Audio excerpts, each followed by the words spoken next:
They say a mother's love knows no limits, but I learned that winter day that some children test those limits until love itself becomes unrecognizable. My name is Eleanor Hayes, and at 76 years old I thought I understood what family meant. I believed that raising a child with endless patience and unwavering support would guarantee their loyalty in return. I was wrong about many things, but I was absolutely right about one. I had raised a son who would abandon his own mother in a snowstorm to get what he wanted. What he didn't realize was that his quiet, generous mother had been playing a much more sophisticated game than he ever imagined. But I'm getting ahead of myself. Let me start at the beginning 39 years ago, when I first met the 6-year-old boy who would change my life forever. Before we continue, comment where you're watching from and subscribe to the channel. We'd love to see how far our stories are reaching. I was 37 when Richard and I decided to adopt. We had been trying to have children for 8 years, through 3 heartbreaking miscarriages that left me feeling like my body had betrayed not just me, but Richard too. The doctors said there was nothing more they could do, and adoption seemed like our only path to the family we desperately wanted. The social worker, Mrs. Chan, called us on a Tuesday morning in September. There was a boy, she said, who had been in the system for almost 3 years. His name was David Alexander Morrison, and he was considered what they diplomatically called a challenging placement. At 6 years old, he was already deemed too old by most prospective parents, and his history of behavioral issues made him even less desirable. When I first saw David in that sterile meeting room at the county building, he was sitting in a chair that dwarfed his small frame, methodically coloring in a book with broken crayons. His dark hair needed cutting, and his clothes looked like they had been chosen by someone who didn't know his size. But when he looked up at me with those serious brown eyes, I saw something that made my heart skip. I saw intelligence wrestling with wariness, hope battling against the expectation of disappointment. I saw a little boy who had learned not to trust adults, because every adult in his life had eventually let him down. Richard was hesitant about taking on a child with so much emotional baggage, but I looked at David and saw potential. I saw a boy who just needed someone to prove that not all promises get broken. The adoption process took nearly a year. There were home visits, psychological evaluations, court appearances, and endless paperwork. David came to live with us on a cold October morning, carrying everything he owned in a garbage bag that the foster family had given him. He sat in the back seat during the drive home, staring out the window like he was memorizing escape routes. Those early years tested every parenting instinct I thought I had. David hoarded food under his bed, convinced that meals were temporary privileges that could be revoked without warning. He had nightmares that shook the entire house, and he tested every boundary we set, waiting for us to give up on him like everyone else had. But we didn't give up. I couldn't give up. I threw myself into motherhood with the intensity of someone who had waited too long for the opportunity. I learned to braid hair from library books when David went through a phase of wanting long hair like his female teacher. I volunteered to coach his soccer team when no other parent stepped forward. I spent hours every night helping him with homework, not because he couldn't do it alone, but because I wanted him to know that someone cared enough to sit beside him while he struggled. Richard was a wonderful father, but his accounting practice demanded long hours, especially during tax season. It was me who attended every school concert, every parent-teacher conference, every doctor's appointment. It was me who stayed awake all night when David had the flu, checking his temperature every hour and making sure he stayed hydrated. It was me who taught him to ride a bike, who helped him through his first crush, who celebrated every small victory like it was the most important achievement in human history. By high school, David had transformed into someone you would never guess had spent his early years in foster care. He was charismatic and smart, popular with classmates and teachers alike. He played on the tennis team and was elected class treasurer. He dated the student body president and earned a partial scholarship to the state university. Everyone told us how proud we must be, how well we had done with him, and I was proud. The pride sometimes hurt because it was so intense. College brought new challenges. David was 4 hours away, and for the first time since he had come home with us, I couldn't be there to help him navigate problems as they arose. He called less often and visited less frequently. Richard assured me this was normal, that all children create distance as they mature, but I felt the separation like a physical pain. It was during his sophomore year that David called with what he described as a minor financial situation. He had gotten involved with some friends in a business venture that had failed spectacularly. They had borrowed money to invest in what seemed like a guaranteed opportunity, but the deal had collapsed, leaving them owing far more than they could repay. The amount was $15,000, which might as well have been $15 million to a college student. I didn't hesitate for a second. Richard and I had been saving carefully for years, living modestly and putting money aside for exactly these kinds of emergencies. I transferred the money that same afternoon, and David's relief was so obvious over the phone that I felt my own anxiety disappear immediately. That became the pattern that would define our relationship for the next 2 decades. David would call with a crisis and I would solve it with money. Sometimes the emergencies were legitimate. A car accident, unexpected medical bills, a job that ended unexpectedly. Sometimes they were opportunities, business ideas, investment chances, things that could change his trajectory if he could just get the initial funding. Each time I said yes. Each time I told myself this was what mothers did, that this was how love worked in practice. After graduation, David moved to Seattle and got a position with a consulting firm. He was naturally good at the work, having always possessed an intuitive understanding of what people wanted to hear and how to make them believe in whatever he was presenting. Within 3 years, he had been promoted twice and was earning more money than Richard and I had ever seen. But somehow it was never quite enough. The calls kept coming regularly. He needed money for a security deposit on a better apartment in a neighborhood that would impress his clients. He needed money to buy a car that would project success. He needed money to take his girlfriend, Jessica, on a trip to Paris because she was special, and he wanted to propose somewhere memorable. I gave him everything he requested without question. When Richard died suddenly of a stroke when David was 31, I gave him even more. The grief was crushing, and David was the only family I had left. He had become my entire world, the reason I got up each morning and the person I thought about before falling asleep each night. David did marry Jessica, a sweet woman who worked as a teacher and seemed to genuinely care about his well-being. Their wedding was elaborate, held at a resort that cost more than most people's annual salaries, but I didn't mind the expense. I wanted my son to have everything he had been denied in those first 6 years, all the security and abundance and celebration that had been missing from his early life. The grandchildren came next. First Emma, then Lucas, then tiny Sarah. Each of them was perfect, and I loved them with the fierce protectiveness that only grandmothers understand. I spoiled them completely, buying them everything they mentioned wanting and many things they didn't. I established education funds for each child, contributing thousands every year so they would never worry about paying for college. David's business ventures became increasingly ambitious over time. He left the consulting firm to start his own company, then sold that business to launch another one. He invested in restaurants, in technology startups, in import businesses that I never fully understood but always supported financially. Every venture required startup capital, and I was always ready to provide it. By the time David turned 42, he owned 2 companies, a beautiful house, and an investment portfolio that made him appear very successful to outside observers. What most people didn't know was that nearly everything he owned had been purchased with money. I had given him money I had earned through careful investing and frugal living throughout my entire adult life. I had started doing bookkeeping for local businesses when David was in high school, partly to stay busy and partly to contribute to our family income.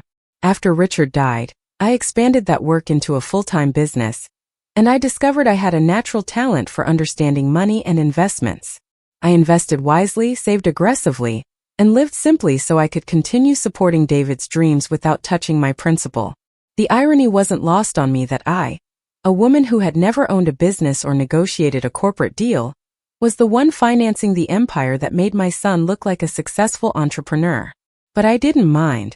This was what I had wanted for him from that first day in the county, building a life without financial fear, without the insecurity that had marked his early years. I told myself I was investing in his future, that eventually he would become successful enough to stand independently, that all the money I had given him would return to me in the form of security and care in my old age. But deep down, I think I knew that wasn't really true. Deep down, I think I understood that I was purchasing something much more valuable and much more fragile than financial security. I was buying love, or at least what I hoped was love. The warning signs had been there for years if I had chosen to acknowledge them. David called less frequently as he got older, And when he did call, it was usually because he needed something specific. He visited for holidays but always seemed distracted, always checking his phone and finding reasons to leave early. Jessica would try to include me in conversations, but David would find excuses to cut visits short or avoid family gatherings entirely. When I turned 75, I organized a small birthday celebration at my house. I invited David and his family, along with a few friends from church and some neighbors I had grown close to over the years. David arrived 3 hours late, citing a business crisis, and left before we served the cake, citing another urgent work matter. I made excuses for him to the other guests, explaining how important and busy he was, how much responsibility he carried on his shoulders. But that night, alone in my house with leftover cake and wilted decorations, I felt something I hadn't experienced in decades. I felt truly lonely. Not the temporary loneliness that comes from missing someone who will return, but the deep, existential loneliness that comes from realizing the person you love most in the world doesn't prioritize loving you back. I pushed the feeling down, told myself I was being unreasonable, that this was simply what happened when children grew up and created lives of their own. But the feeling persisted, growing stronger with each canceled dinner, each rushed phone conversation, each request for money that came without any accompanying request for advice or simple companionship. The breaking point came 8 months before that terrible day at the railroad tracks. I had been having some health concerns, nothing serious, just the typical aches and limitations that come with being in your 70s, and I mentioned to David that I was worried about living alone. I wasn't asking to move in with him or requesting anything dramatic. I was simply hoping he might call more often, check on me occasionally, maybe help me find someone to assist with the heavier household tasks. His response was swift and absolute. He had researched a wonderful facility where I could live with people my own age, where I would have access to medical care and social activities, where I wouldn't have to worry about maintaining a house or managing daily tasks that were becoming more difficult. The Meadowbrook Senior Living Community was, according to the glossy brochure David mailed me, a place where older adults could live their best lives while receiving the care and support they deserved. I was horrified by the suggestion. I wasn't ready for a senior facility. I was still driving my own car, still cooking my own meals, still managing my own finances and making my own decisions. I was lonely, not helpless. But when I tried to explain this to David, he became impatient in a way I had never seen before. He talked about safety and liability, and what would happen if I fell and nobody found me for days. He made it sound like moving to Meadowbrook was the only responsible choice, the only way to ensure my well-being and his peace of mind. The more I resisted, the more forceful he became. He started calling me stubborn and irrational. He suggested that I was being selfish, that I wasn't considering how much he worried about me living alone. He even hinted that my reluctance to move was evidence that I was losing my mental sharpness, that I wasn't capable of making sound decisions for myself anymore. That accusation hurt more than anything else he could have said. I had spent my entire adult life making careful, thoughtful decisions that had allowed me to support him and his ambitions for more than 20 years. I had built a comfortable, independent life through hard work and smart planning, and I wasn't ready to surrender that just because it would be more convenient for my son. The argument continued for weeks. David would call and pressure me to sign the paperwork for Meadowbrook. I would refuse and try to explain why I wanted to stay in my own home. The conversations became increasingly tense, with David becoming more insistent and me becoming more hurt and confused by his determination to control my living situation. Finally, David suggested what he called a compromise. He would take me to lunch and we would visit Meadowbrook together. He would show me that it wasn't the depressing institution I was imagining, that it was actually a vibrant community where I could be happy and fulfilled. If I still didn't want to move after seeing it firsthand, he would drop the subject completely. I agreed to this plan, partly because I was exhausted from fighting and partly because I hoped that spending time together might help us reconnect. I missed my son desperately. I missed the easy relationship and mutual respect that had characterized our interactions for so many years. I thought that maybe if we could just talk honestly, we could find a solution that satisfied both of us. I spent the morning of our lunch date getting ready with more care than I had taken in months. I wanted to look my best, to demonstrate to David that I was still vital and capable, still the mother he could be proud of. I wore my favorite dress, the burgundy one with the silver buttons that he had always said made me look elegant. I styled my hair carefully and even put on the pearl necklace that Richard had given me for our anniversary. When David arrived to pick me up, I was waiting by the front window, genuinely excited to spend the day with him. He looked handsome and successful in his tailored suit and expensive shoes, and I felt that familiar surge of maternal pride. This was my son, my greatest accomplishment, my legacy. Whatever problems we were having, we could work through them together. We were family. I had no idea that I was looking at my son for what might be the last time as the woman I had always been. I had no idea that the man I had raised and loved and sacrificed for was planning something that would destroy everything between us forever. I had no idea that in a few hours, I would be fighting for my life in an abandoned location, learning exactly what 39 years of unconditional love had purchased. We drove through town slowly, David pointing out changes that had occurred since he was young. The old library had been demolished and replaced with a shopping center. The park where he used to play had new playground equipment and updated landscaping. The elementary school had been expanded with additional classrooms and a modern gymnasium. Everything looked familiar but different, recognizable but somehow wrong. David seemed relaxed, almost cheerful as he commented on these changes. He asked about my neighbors, about the women from church, about the small details of my daily routine that he usually didn't have time to discuss. I was pleased by his attention, by his apparent interest in my world. I thought this was progress, evidence that we were moving past our disagreement about Meadowbrook. It wasn't until we turned onto the interstate heading away from town that I realized we weren't going toward the restaurant where David had said we would have lunch. When I asked him about it, he said he had changed his mind, that he wanted to show me something first.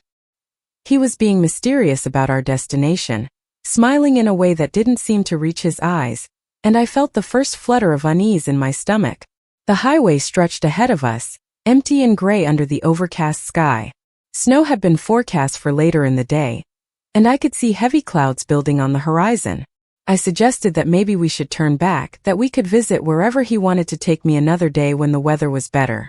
But David just kept driving, his hands steady on the steering wheel, his expression calm and focused. That's when he started talking about the future, about how difficult it was for him to constantly worry about me living alone, about how much easier it would be for everyone if I was somewhere safe and supervised. He talked about aging, about the reality of getting older, about the importance of planning ahead before problems became crises. I listened to him speak, and I felt something cold settle in my chest that had nothing to do with the approaching storm. This wasn't the voice of a son who was concerned about his mother's welfare. This was the voice of a man who had made a decision and was now justifying it to himself. The road stretched on and David kept talking. I began to understand that I was not being taken to lunch. I was being taken somewhere else, somewhere that had been chosen for reasons I didn't want to consider. I began to understand that the son I had raised and loved and sacrificed for had become someone I didn't recognize. Someone who could smile while leading his mother into a situation she couldn't see but could somehow sense approaching. The snow started falling just as we turned off the highway onto a road I had never seen before. Small flakes at first, then larger ones, then a steady curtain of white that made the world outside the car seem to disappear. David turned on the windshield wipers, and they beat a steady rhythm against the glass like a metronome, counting down to something I couldn't name but was beginning to fear. That was when I knew with absolute certainty that my son was taking me somewhere I didn't want to go for reasons I couldn't yet understand.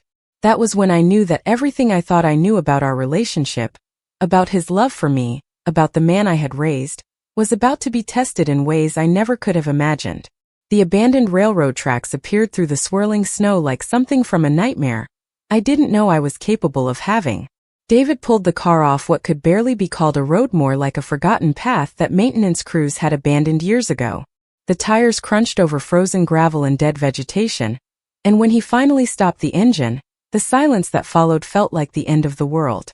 I sat in the passenger seat, my hands folded over my purse, trying to process what I was seeing. We were in the middle of nowhere, surrounded by bare trees whose branches looked like skeleton arms against the gray sky.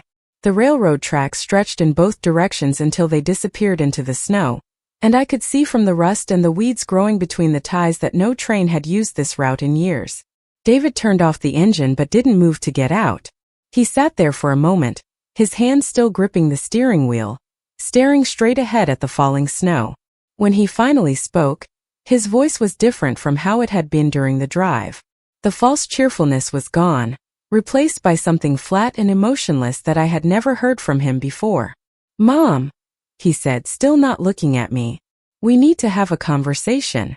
Those 5 words sent ice through my veins that had nothing to do with the temperature outside. I had heard those words before in hospitals and lawyers' offices and funeral homes, and they never preceded anything good.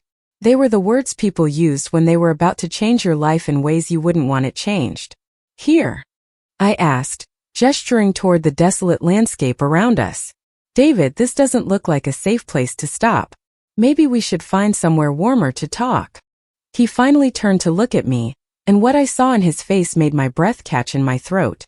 This wasn't my son, the boy I had raised and loved and protected for 39 years. This was a stranger wearing David's features, someone who looked at me with the cold calculation of a person solving a problem rather than the warmth of a child speaking to their mother. "This is perfect, actually," he said. "It's private. No one will bother us here." The way he emphasized those words with such deliberate intention made me understand that privacy wasn't about having an intimate conversation. Privacy was about doing something that couldn't be witnessed, something that required isolation and secrecy. My heart started beating faster, and I felt the familiar tightness in my chest that came with anxiety, but this was different. This was fear. "David, I don't understand what's happening here. You said we were going to lunch and then to visit Meadowbrook. This doesn't look like either of those places."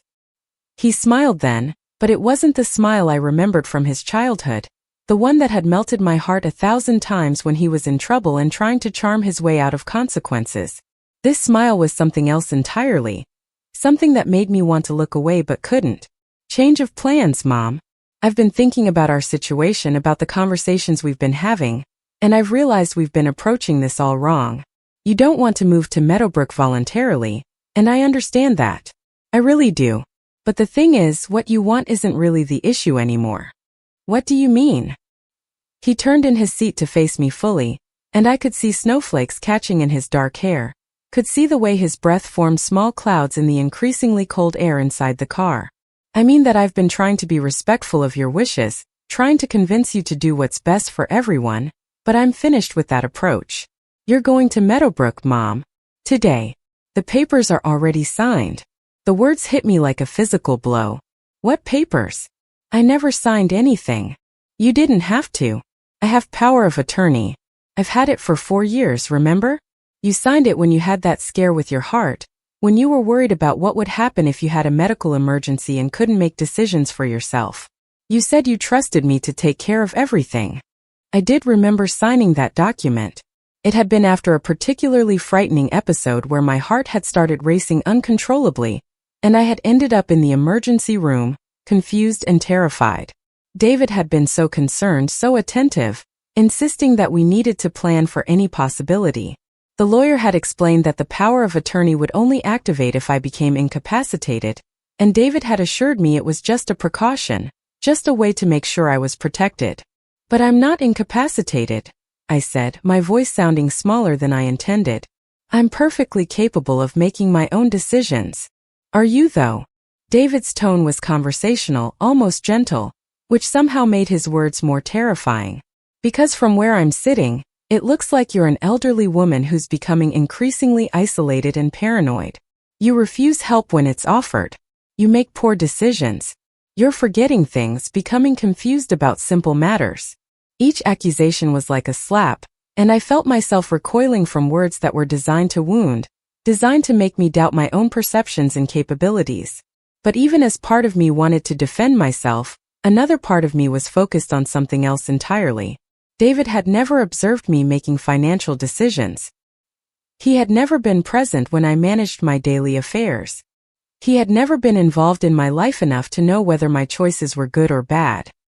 He was lying, creating a narrative that justified what he had already decided to do, painting me as incompetent and deteriorating so that his actions would seem reasonable, even necessary. The realization was like a light being switched on in a dark room, illuminating corners I hadn't known existed. "You've been planning this," I said, and it wasn't a question. "I've been trying to avoid this," he replied. "I've been hoping you would see reason and agree to the move voluntarily, but you're too stubborn. Too set in your ways to do what's best for everyone. Everyone or just you? For just a moment, his mask slipped, and I saw something underneath that made my blood run cold. I saw calculation. I saw impatience. I saw a man who had grown tired of pretending to care about anyone's needs but his own. Let's be honest, Mom, David said, his voice taking on a harder edge. You're becoming a burden. Jessica is tired of having to check on you constantly. The kids are starting to ask uncomfortable questions about why Grandma lives alone when she's so old. And I'm tired of worrying about what kind of crisis you're going to create next. What crisis? I haven't created any crisis. Haven't you? What about last month when you called me in a panic because you thought someone was breaking into your house, and it turned out to be the postal worker? What about the time you got confused driving to the bank you've used for 15 years? What about all the times you've called me at work, upset about some imaginary problem that turned out to be nothing? I stared at him, trying to reconcile this version of events with my own memories. Yes, I had called him when I heard someone outside my house late at night, but it had been reasonable to be cautious. Yes, I had taken a wrong turn once and ended up momentarily confused about my location, but I had figured it out and gotten home safely. Yes, I had called him when I was worried about various things, but wasn't that what family was for? He was taking normal moments of uncertainty and concern, the kind that anyone might experience, and twisting them into evidence of incompetence and decline.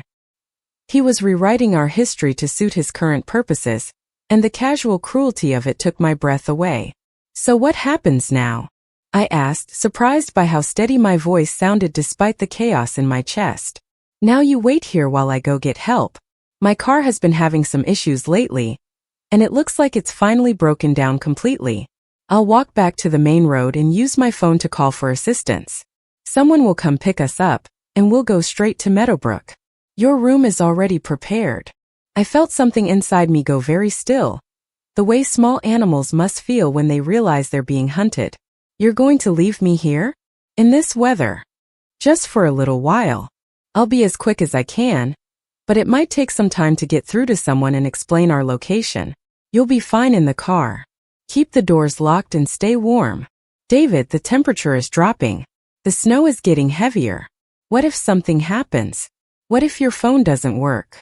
What if no one can find us? He was already reaching for the door handle. Mom, you're catastrophizing again. This is exactly the kind of thinking that proves you need professional care. I'll be back soon with help. Don't leave me here. The words came out sharper than I intended, with an edge of panic that I couldn't suppress. Please, David, if you're really concerned about my safety, then don't leave me alone in the middle of nowhere in a snowstorm. He paused with his hand on the door, and for a moment I thought I saw something flicker across his face. Doubt maybe, or guilt. But when he looked at me again, his expression was resolved. I have to, Mom. It's the only way to get us out of here. Then I'll come with you. No. His voice was sharp now, authoritative in a way that reminded me of how he spoke to his employees when they questioned his decisions. You'll stay here where it's warm and safe. I can move faster on my own. He opened the door and stepped out into the snow before I could protest further. The cold air rushed into the car like an assault, and I watched him walk around to the front and lift the hood. He bent over the engine for several minutes, doing something I couldn't see, then slammed the hood shut with unnecessary force. When he came back to my window, his hair was already dusted with snow and his cheeks were red from the cold. He motioned for me to roll down the window, which I did reluctantly. The engine's completely dead, he said, as if this was a surprise to him. Looks like the transmission finally gave out. I told you this car was getting unreliable. But the car wasn't unreliable. David had bought it for me just 3 years ago. A dependable sedan with all the safety features he thought I needed. It had never given me a moment of trouble, had always started promptly and run smoothly. The coincidence of it breaking down now, in this place at this moment, was so improbable that it couldn't be a coincidence at all. I'll be back as soon as I can, he said, stepping away from the car. Keep the doors locked. David, wait. I reached through the window toward him, but he was already backing away. Please don't do this. Please don't leave me here. I have to, Mom. I'm sorry, but I have to. And then he turned and walked away, his figure growing smaller and smaller until the snow swallowed him completely. I sat in the car watching the place where he had disappeared, waiting for him to come back, waiting for him to change his mind, waiting for the son I had raised to remember who he was supposed to be. But he didn't come back. The snow kept falling heavier now, and the temperature kept dropping. After what felt like hours but was probably only minutes, I tried to start the car, hoping that whatever David had done to disable it might have been temporary. But nothing happened when I turned the key. No sound at all, not even the click of a dead battery. I sat there in the growing cold trying to understand what was happening to me. My son, the boy I had adopted and raised and loved more than my own life, had brought me to this desolate place and abandoned me. He had disabled my transportation and left me stranded in a snowstorm with temperatures dropping and no shelter except a car that was quickly becoming as cold as the air outside. This wasn't negligence or poor judgment. This wasn't even cruelty born of anger. This was calculated and deliberate. This was planned. David had chosen this place, had chosen this weather, had chosen this method of forcing me into compliance with his wishes. He was using the threat of freezing to death as leverage to make me grateful for the rescue that would take me directly to the place I didn't want to go. The realization was so monstrous that part of me refused to believe it. This was David, my David, the little boy who used to crawl into my bed during thunderstorms, who had cried in my arms when his first girlfriend broke up with him, who had called me every week during his first year of college because he missed home. But the evidence was all around me. The abandoned location that no one would think to search. The disabled car that stranded me in place. The weather that made survival a race against time. Every detail had been planned, every variable accounted for. The cold was starting to seep through my coat, and I could see my breath forming small clouds inside the car. I knew enough about hypothermia to understand that I was in real danger. The car would provide some protection from the wind, but without heat, it would only delay the inevitable. I had maybe a few hours before the cold became life-threatening. I thought about David walking back toward the main road, probably to a warm car he had hidden somewhere, to a phone call that would bring help at exactly the right moment to make him look like a hero rather than the architect of this nightmare. I thought about how he would explain my condition when help arrived, how he would describe finding his poor, confused mother stranded in the snow, clearly unable to care for herself safely. But as I sat there in the growing cold, something else began to stir inside me, something that had been dormant for a long time, buried under years of unconditional love and maternal sacrifice. It was anger, pure and clean and sharp as the wind outside. Not the anger of disappointment or hurt feelings, but the anger of someone who had been betrayed by the person they trusted most in the world. I reached into my purse and pulled out my phone, grateful for the habits of an old woman who never went anywhere without it. The screen lit up, showing full signal strength and a battery at 78%. David had assumed I would be helpless here, but he had forgotten that his mother wasn't as helpless as she looked. I scrolled through my contacts, looking for the number I needed. Not the police, not emergency services, not anyone who would simply rescue me and deliver me into David's trap. I needed someone who understood power, someone who knew how to use it, someone who could help me fight back against a son who thought his mother was too old and too naive to defend herself. I found the number I was looking for and pressed call, listening to it ring while snow continued to accumulate on the windshield, and the temperature continued to drop. When the voice answered professional and crisp, I felt something settle inside me that I hadn't felt in years. I felt dangerous. Margaret Stevenson's office. This is Eleanor Hayes. I need to speak with Margaret immediately. Tell her it's about the Hayes accounts. There was a pause, then the sound of typing. Mrs. Hayes, Miss Stevenson is in a meeting, but let me see if she's available for you. Please hold. While I waited, I looked out at the railroad tracks disappearing into the snow, at the abandoned landscape where my son had left me to die or surrender. He thought he knew who I was, thought he understood the limits of my power and influence. He thought I was just another helpless old woman who would be grateful for whatever scraps of attention and care he chose to give me. He was about to learn how wrong he was. He was about to discover that his quiet, generous mother had secrets he had never suspected, resources he had never imagined, and a capacity for strategic thinking that came from 40 years of managing money and making investments while he thought she was just writing checks. Eleanor. Margaret's voice came through the phone, warm with genuine concern. What's wrong? You sound upset. I need you to freeze everything, Margaret. Every account, every investment, every asset that has David's name on it. I need it done now, and I need it done completely. Eleanor, what happened? Are you all right? I looked out at the snow falling harder now, at the desolate place where my son had left me to freeze or surrender to his will. I thought about 39 years of love and sacrifice and unconditional support, and about the phone call that would end all of that forever. No, I said, my voice steady despite the cold that was beginning to make my fingers stiff. I'm not all right. But I'm about to be. Margaret Stevenson had been my financial advisor for 12 years. Ever since I had decided that keeping my money in simple savings accounts wasn't going to provide the kind of security I needed for my future, or the kind of resources I wanted to give David. She was a brilliant woman in her 50s who had built her investment firm from nothing, and she understood better than most people that appearances could be deceiving when it came to who held real financial power. Tell me exactly what you need me to do, Margaret said, and I could hear the sound of her fingers already moving across a keyboard. She had handled enough crisis situations to know that when a client called with an emergency, you ask questions later and took action first. Everything that's in David's name but funded with my money needs to be frozen immediately. The business accounts, the investment portfolios, the real estate holdings, the credit lines, all of it. My voice was getting stronger as I spoke, fueled by a clarity that came from finally understanding exactly what kind of game I was playing and what weapons I had available. Eleanor, that's going to be complicated. Some of those assets are in his name only, and even though you were the funding source, legally he has control over them. No, he doesn't. I shifted in the car seat, trying to keep warm while snow continued to pile up on the windshield. Remember the structure we set up 6 years ago when I was worried about estate planning? All those gifts and loans weren't actually gifts.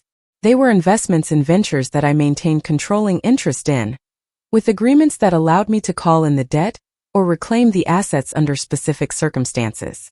There was a pause while Margaret accessed the files, and I could hear her breathing change as she began to understand what I was asking her to do. Eleanor, are you sure about this? If you execute these clauses, it's going to destroy him financially. Everything he's built, everything he owns, it all reverts back to you. His businesses, his houses, his investment accounts, even his children's college funds. He'll lose everything. He's trying to have me declared incompetent so he can force me into a nursing home against my will, I said, my words creating small clouds of vapor in the increasingly cold air. He brought me to an abandoned location and left me here in a snowstorm, expecting me to freeze until I'm desperate enough to agree to anything he wants. I'd say that qualifies as an extreme circumstance. Jesus, Eleanor, are you safe? Do you need me to call the police? Not yet. First, I need you to execute those agreements. How long will it take? I could hear more typing, faster now, and the sound of Margaret moving around her office. The electronic transfers I can do immediately. The real estate and business assets will take a few hours because I need to file paperwork with the banks and notify the relevant institutions. But Eleanor, once I start this process, there's no going back. These agreements were designed to be nuclear options. They'll devastate him completely. Good. The word came out harsher than I intended, but I didn't soften it. He's about to learn that actions have consequences, and that his mother isn't the helpless old woman he thinks she is. All right. I'm starting with the liquid assets now. His primary checking account, his investment portfolio, his business operating accounts, they're all locked as of this moment. I felt a surge of satisfaction that was almost warming in the bitter cold. What about his credit lines? Those two. The credit cards, the business lines of credit, the home equity loans, all frozen. Eleanor, his debit cards just became useless pieces of plastic. How long before he notices depends on when he tries to use them. I thought about David, probably sitting in a warm car somewhere nearby, waiting for what he considered an appropriate amount of time to pass before calling for help. He was likely checking his watch, maybe making calls to arrange the reception at Meadowbrook, possibly even calling Jessica to tell her that I had finally agreed to the move and would be safely installed in my new home by evening. He had no idea that with each minute that passed, his entire financial world was crumbling around him. He had no idea that the mother he had abandoned in the snow was systematically dismantling everything he had built with her money. Margaret, what about the house? The one where he lives with Jessica and the children. That's more complicated. It's in both their names, but the down payment and the mortgage payments have been coming from funds you provided. I can freeze his access to the mortgage account, which means they'll start getting default notices within a month, but I can't immediately force a sale. I thought about Jessica, who had always been kind to me, who had never asked for anything and had often seemed uncomfortable with David's extravagant spending. I thought about Emma and Lucas and little Sarah, who would be confused and frightened if their world suddenly fell apart. Hold off on the house for now, I said. Jessica and the children don't deserve to suffer for what David is doing. What about his businesses? He's got 2 companies that are essentially wholly owned by him, but funded entirely through your investments. Those I want shut down immediately. Transfer all the assets back to my accounts and notify his business partners that their agreements are void due to breach of contract. Eleanor, this is going to affect other people too. He has employees, business partners, clients who depend on those companies. Then they should have done business with someone who wasn't funding his operations with money stolen from his mother. My voice was getting colder, and not just from the temperature. David made his choices, Margaret. Now he gets to live with the consequences. I could hear Margaret working, the rapid clicking of keys interspersed with phone calls to banks and investment firms. She had done this kind of financial restructuring before, though probably never under quite these circumstances. She understood that when you gave someone the power to destroy their enemies financially, you didn't question their reasons for using it. The business accounts are empty now, she said after about 20 minutes. I've also frozen his personal investment portfolio and notified his stockbroker that all transactions require your written approval going forward. How are you holding up out there? I looked around the car, noting that my breath was now consistently visible and that I was starting to feel the cold seeping through my clothes despite my heavy coat. The snow had gotten heavier, and I could barely see the railroad tracks anymore through the accumulation on the windshield. I'm getting colder, but I'll survive long enough to see this through. What's next? I'm working on the real estate now. Besides the house, he's got that commercial property downtown and the vacation cottage by the lake. Both purchased entirely with your money, both technically owned by investment trusts that you control. Sell them both. I want them on the market by tomorrow morning. While Margaret continued working through the assets, I found myself thinking about the paperwork that had created this situation. 6 years ago, when I had begun to worry about estate planning and about what would happen to my money when I died, Margaret had suggested a structure that would protect my investments while still allowing me to support David's ventures. Instead of simply giving him money outright, we had created a series of loans and investment agreements that looked like gifts but were actually carefully structured financial instruments. Every dollar I had given David came with strings attached, clauses that allowed me to recall the funds under specific circumstances. It had seemed like an unnecessary precaution at the time, a way to protect against some theoretical future problem that would probably never arise. I had never imagined that the problem would be David himself, that the son I was trying to protect would become the threat I needed protection from. But Margaret had insisted on the structure, and I had agreed to it because it seemed harmless, and because it made her feel better about the large amounts of money I was transferring to someone else's control. Now, sitting in a car that was rapidly becoming as cold as a freezer, I was grateful for Margaret's paranoia and attention to detail. Every check I had written, every transfer I had authorized, every investment I had funded had been documented and structured to maintain my ultimate control. David thought he owned his businesses and his properties and his lifestyle, but legally it all belonged to me. Eleanor, I've got some interesting news, Margaret said, her voice carrying a note of surprise. Do you remember that technology startup David invested in about 4 years ago? The one where he put in $250,000. Vaguely. He said it was going to revolutionize something or other. Did we lose the money?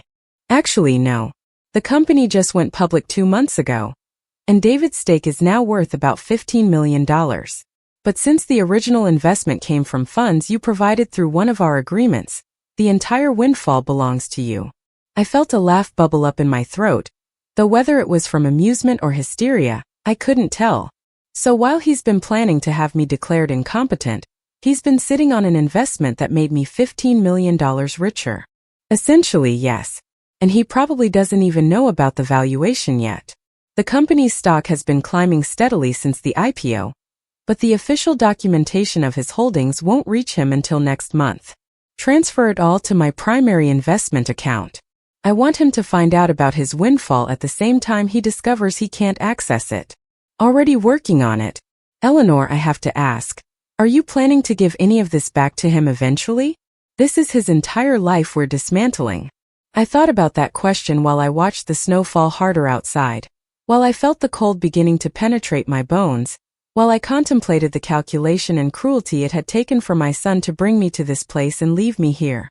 That depends entirely on David, I said finally. If he proves that he's capable of genuine remorse, of understanding what he's done and why it was wrong, then maybe we can discuss rebuilding our relationship. But if he doubles down on this path, if he continues to try to manipulate and control me, then he can live with the consequences of his choices. What about the grandchildren? This is going to affect them too.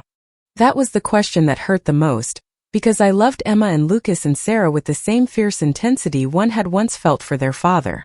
They were innocent in all of this, victims of their father's decisions just as much as I was.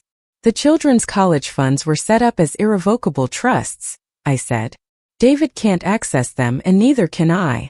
Their education is protected regardless of what happens between David and me. As for the rest of it, maybe this will teach them something about the consequences of taking advantage of people who love you. Margaret was quiet for a moment, and when she spoke again, her voice was gentler. Eleanor, I've known you for 12 years, and I've never seen you do anything vindictive or cruel. This isn't like you. You're right, I said, feeling tears start to form in my eyes for the first time since this nightmare had begun. This isn't like me at all. The Eleanor you know would have forgiven David, would have made excuses for his behavior, would have gone quietly to Meadowbrook rather than cause trouble. But that Eleanor was a fool who spent 39 years enabling someone who doesn't love her enough to treat her with basic human decency. I wiped my eyes with my gloved hand, angry at myself for crying when I needed to be strong. That Eleanor raised a son who thinks it's acceptable to abandon his elderly mother in a snowstorm to force her compliance with his wishes. So maybe it's time for a different Eleanor to take over. One who understands that love without boundaries isn't love at all. It's just weakness disguised as virtue. All right, Margaret said, and I could hear the determination in her voice. Then let's finish this. I've got the real estate listings prepared, and I'm filing the paperwork to dissolve his business partnerships. His corporate credit cards are canceled, his business bank accounts are closed, and his investment portfolio is back under your exclusive control. By the time I'm done, David Morrison will own nothing but the clothes on his back and whatever cash he has in his wallet. How long before everything is complete? Another hour, maybe 2 for the more complex transfers. The real estate will take a few days to hit the market, but the freeze on his access is immediate. I checked the time on my phone and realized that David had been gone for almost 3 hours. If he was really walking for help, he should have reached the main road by now and been able to call for assistance. The fact that no one had arrived yet confirmed what I already knew. This delay was deliberate, designed to maximize my discomfort and desperation. Margaret, I need you to do one more thing for me. I want you to call Meadowbrook and cancel the reservation that David made for me. Tell them that Mrs. Hayes has decided not to proceed with the admission, and that any paperwork signed on my behalf was done without my consent. Consider it done. What should I tell them if they ask for an explanation? Tell them that Mrs. Hayes is not in need of assisted living at this time, and that anyone claiming otherwise is acting without authority. I felt a grim satisfaction at the thought of David arriving at the facility later today with a traumatized and grateful mother, only to discover that there was no room waiting for us. Eleanor, what's your plan for getting out of there? You can't stay in that car much longer in this weather. She was right. I could feel the cold settling deeper into my body, and I knew that I was approaching the point where my physical safety would become a real concern. But I also knew that rescue now, before David's world had completely collapsed, would give him the opportunity to spin this situation to his advantage. I'm going to wait a little longer, I said. I want to make sure that when David tries to use his credit cards or access his accounts, he gets the full impact of what's happening. I want him to understand that his financial life is over before anyone comes to help me. That's dangerous, Eleanor. Hypothermia can set in faster than you think, especially at your age. I'll be careful, but I need David to fully comprehend what he's lost before I allow myself to be rescued. Otherwise, he'll just see this as a temporary setback, something he can fix with charm and manipulation, once I'm safely installed wherever he wants me. All right, but I'm going to keep working as fast as I can. The sooner we get this done, the sooner you can get somewhere warm. While Margaret continued dismantling David's financial empire, I sat in the car and thought about what would happen next. David would eventually discover that his cards weren't working, that his accounts were frozen, that his businesses had been shut down. He would probably try to call me, assuming that there had been some mistake, some computer error that could be easily resolved. When he realized that the freeze was deliberate, he would be forced to confront the fact that his mother wasn't the helpless victim he had believed her to be. He would have to grapple with the reality that the woman he had abandoned in the snow had the power to destroy his life with a single phone call, and that she had chosen to use that power. "Eleanor, it's done," Margaret said, her voice carrying a note of finality that felt like the closing of a door. "Every asset that was purchased with your money or funded through your investments has been frozen or reclaimed. David Morrison just went from being a millionaire to being essentially penniless, and he doesn't even know it yet." "Thank you, Margaret. I know this wasn't easy to do. It was the right thing to do, Eleanor. No one should be treated the way he's treating you, especially not by their own child." I needed to hang up now and call for help. I had been out here long enough to make my point, and I was starting to worry about frostbite. But first, I wanted David to discover what had happened. I wanted him to try to buy gas or food and find out that his comfortable life had evaporated while he waited for his mother to freeze into submission. I pulled out my phone one more time and dialed 911, ready to begin the final act of this particular drama.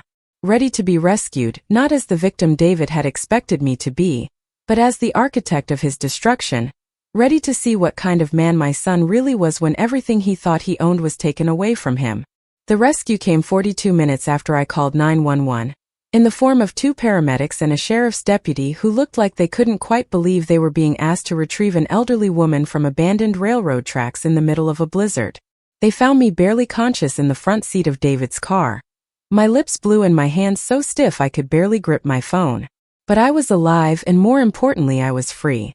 Free from the illusion that unconditional love would guarantee love in return.